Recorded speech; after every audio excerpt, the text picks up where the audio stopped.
Welcome to This Explainer. Today, we're going to fundamentally shift how you look at the stock market. If your goal is real wealth building, like true financial freedom, you have to step away from all that daily market noise and start looking at things through the lens of a professional. And we're going to do exactly that by exploring one of investing's absolute most crucial, yet honestly, frequently misunderstood tools. Okay, let's dive right into this with a super simple real-world analogy. Imagine you're walking through a market. Not the stock market, but an actual outdoor farmer's market. You see two stalls selling what look like identical fresh oranges. The first stall, they're selling them for $1 each, but the second stall is selling them for $5 a pop. Now, why on earth would you pay $5 for something you could get for $1 right next door? Well, here's the twist. The $5 stall has a sign that says, "These oranges produce 10 seeds each. Plant them and grow your own orchard." Meanwhile, the $1 stall says, "Seedless, one-time use only." Suddenly, that $5 price tag makes perfect sense, right? You aren't just paying for the orange, you're paying for what that orange can produce for you in the future. And this, in its purest form, is exactly what we're evaluating when we look at stocks. To guide you on this journey, here's our roadmap for today's explainer. We'll start with price versus true value, move on to defining the PE ratio, look at what actually drives those ratios, navigate some common traps, and then wrap up with practical valuation strategies. Section 1. Price versus true value. Let's look at the single biggest mistake beginner investors make. This perfectly illustrates the massive gap between amateur guessing and professional wealth building. Think of Kevin. Kevin sees the stock trading at $5 and immediately thinks, "Oh, that's cheap."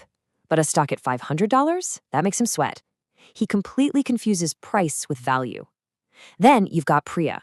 Priya totally ignores the raw price tag. Instead, she asks a really smart, highly specific question. How much am I paying for every dollar of actual earnings this company produces?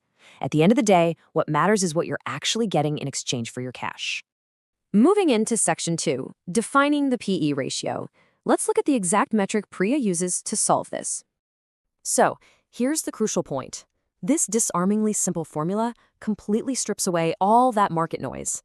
The price-to-earnings ratio, or PE ratio, simply answers this. For every single dollar of profit a company makes, how much are investors willing to pay? You just calculate it by taking the stock price and dividing it by the earnings per share. It literally shows you what you're getting in exchange for your hard-earned money. Let's actually run the numbers. Take a look at NovaBridge. The stock is $40 and it earns $2 per share. 40 divided by 2 gives us a PE ratio of 20. So you're paying $20 for every $1 of annual profit. Now consider ClearPath. Our friend Kevin would absolutely love ClearPath because it's only $15 a share. But wait, it only earns 50 cents per share. That gives us a PE of 30. So even though ClearPath has a much cheaper price tag on the surface, it is actually significantly more expensive to own than NovaBridge. Here is a really cool way to think about it. If we flip our perspective for a second, a PE ratio of 20 simply means it would take 20 years of the company's current earnings to completely recoup your investment cost, assuming those earnings just stayed perfectly flat forever. Thinking about it in terms of years makes this abstract financial concept so much more intuitive, don't you think? Section 3. What drives PE ratios? Let's explore why rational investors are totally fine paying much higher multiples for certain companies. The stock market isn't just randomly guessing out there. When you see a company commanding a massive premium valuation in the boardroom, it's driven by 3 specific economic factors: expected earnings growth, business quality, also known as a competitive moat, and prevailing interest rates. Let's break these down to see exactly how the pros analyze a business. First up, growth. The PE ratio is essentially the market voting on the future. I mean, if you expect a company's earnings to grow by 30% a year, you are going to happily pay a higher multiple today compared to a company that's only growing at 3%, right? And this isn't just theory. It's extensively proven by valuation expert Aswath Damodaran from the NYU Stern School of Business.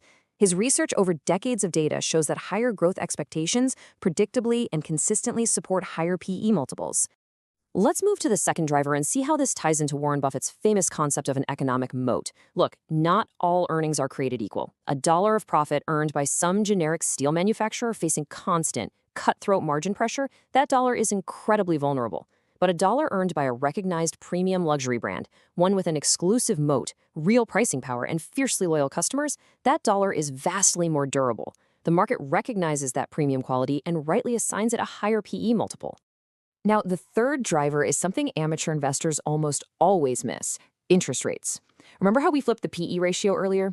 The inverse of the PE ratio is the earnings yield. So if a stock has a PE of 25, its earnings yield is 4%. But if risk-free government bonds are suddenly paying 5%, well, that stock looks way less attractive. According to a Federal Reserve Bank of New York study, this is literally exactly what happened in 2022. When risk-free interest rates spiked, PE multiples just compressed sharply across the whole market. Investors demanded higher yields from their stocks to compete with bonds, which drove stock prices down even if the company's actual earnings hadn't changed one bit. Section 4. Limitations and common traps. Because context is everything. You see, the PE ratio is incredibly powerful, but using it blindly is super dangerous because that earnings number, it can actually be calculated in several different ways. So your very first question always has to be, wait, which earnings figure are we talking about here? Trailing PE uses the past 12 months of actual historical profit. Forward PE uses analyst estimates for the next 12 months, which is great for looking ahead, but carries the risk that those analysts might just be wrong. Then you have the cake ratio, developed by Nobel laureate Robert Shiller, which uses a 10-year inflation-adjusted average to smooth out wild business cycles. You always need to know which variant you're looking at. Also, a low PE does not automatically mean you found a bargain, and a high PE doesn't automatically mean a stock is terribly overvalued. A low PE might actually just be a value trap, a structurally declining business that is cheap for a very good reason. On the flip side, a high PE company that is aggressively reinvesting every single dime back into its growth, think of Amazon in its early days, that could be the compounding opportunity of a lifetime. The PE ratio is your starting point, not the end of the conversation. Finally, Section 5. Practical valuation strategies.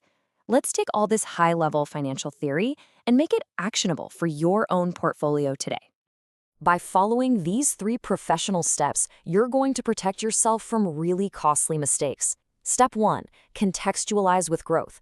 Legendary investor Peter Lynch popularized the PEG ratio, where you just divide the PE by the annual earnings growth rate. Historically, a PEG under 1.0 suggests you might be looking at some real value. Step 2. Check the historical ranges. Look at the company's baseline PE over the last 10 years to see what the market normally pays for this specific business. And Step 3. Use it as a filter, not an automatic trigger. A weirdly high or low PE ratio is just the market telling you to dig deeper into the business model, the balance sheet, and the management team. It opens the door to research, it doesn't finish it for you. At the end of the day, the stock market is really just millions of moments happening all at once, where people are either blindly guessing at prices like Kevin or calmly calculating true value like Priya. The whole professional mindset is captured right here. How much am I getting for what I pay, and how much might I be getting in the future? Once you start using the PE ratio as a lens to cut through the daily noise, you finally start seeing the true underlying economic reality of a business. So, as we wrap up this explainer, I want to leave you with a provocative thought to chew on until our next deep dive. We've mastered the foundational lens of the PE ratio today. But beyond this one single metric, what other hidden tools are the top professionals using out there to uncover true financial freedom and separate the genuine value plays from the dangerous traps? Think about that for a bit, and I'll see you in our next explainer as we keep building up your premium investor toolkit.